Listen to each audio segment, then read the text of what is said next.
So, welcome back. The topics that we're going to be covering in the macroeconomics portion of the course are going to deal with GDP, unemployment, prices, money, and also different opinions that various schools of macroeconomic thought have on the relationship between these variables. When we look at GDP, we're going to measure it primarily in terms of the expenditures approach, which states that GDP is made up of consumption, which we represent with the letter C, investment with the letter I, government spending, which has the letter G for government spending and T for taxes, and international trade, and we have X for exports and M for imports. The different thoughts or schools of thought that people have that we're going to look at is the Keynesian, the classical, the monetarists, the real business cycle guys, and the irrational expectations theory guys. There's a joke which says whenever you ask an economist his opinion, he will tell you that on the one hand the answer is one thing, and on the other hand the answer is the opposite. Okay, it's not a very good joke. But the fact that there are different schools of thought kind of backs that up. There is a lot of contention about how things actually work, and I suppose that's what makes the subject quite fun.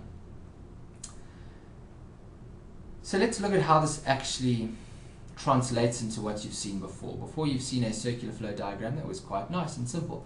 You had households and firms, and the households supplied factors of production to the firms used the factors of production to make goods and services, which were then sold to the households.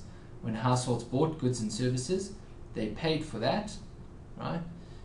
And they paid, well, what they paid is what we call expenditure on goods and services, and they were able to pay that because they had in turn been paid by firms in wages or profits or rent.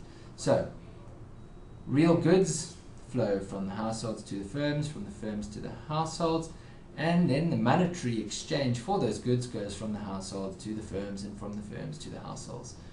So we have a nice circular flow.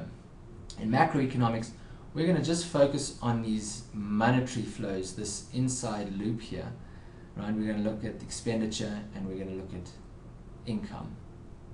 So we get a nice diagram that looks, oh, so exciting and simple. Okay, before we flip out, let's just see what we got here. Well, we got firms over here and we got households over here.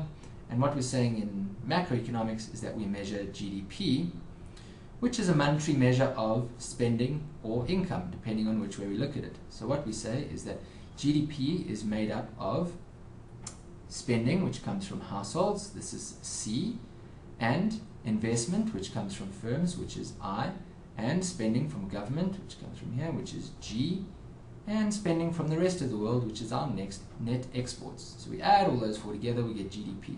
What happens to GDP, remember it's a circular flow, it becomes income. So what we see is if we follow the topic, compensation of employees as wages, rents, interest, dividends, all these things flow back to households, right?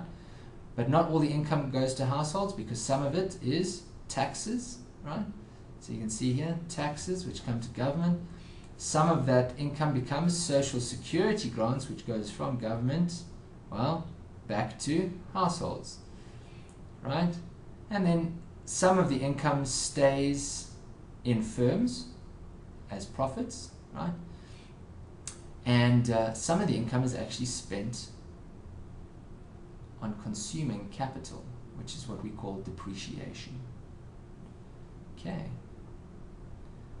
So that just about sums up the introduction for our macroeconomics course. In a nutshell, that's what we're going to be dealing with, but we're going to go into a lot more detail in each one of the little arms on our mind map that follow.